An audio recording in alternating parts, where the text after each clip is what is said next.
Nominacija, da sem dobitnica Blotkove plakete, me je zelo prijetno presenetila.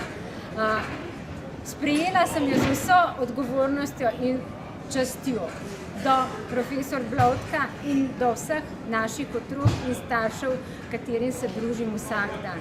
Otroci vlagajo v svoje športno delo in športne dosežke izjemno veliko truda, energije. Mnogo več kot ostali, ki nimajo težav na področju gibanja.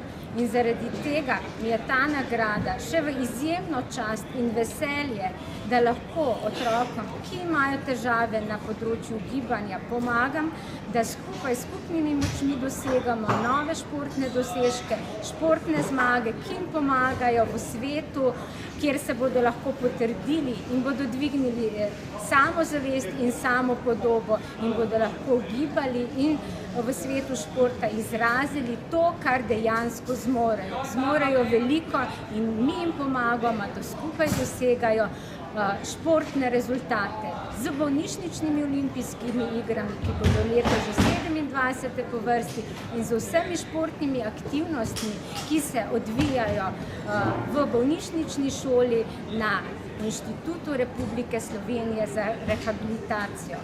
Hvala vsem, ki ste me nominirali, hvala vsem otrokom in vsem staršem, ki skupaj dosegamo ogromne dosežke. Izjemno čast.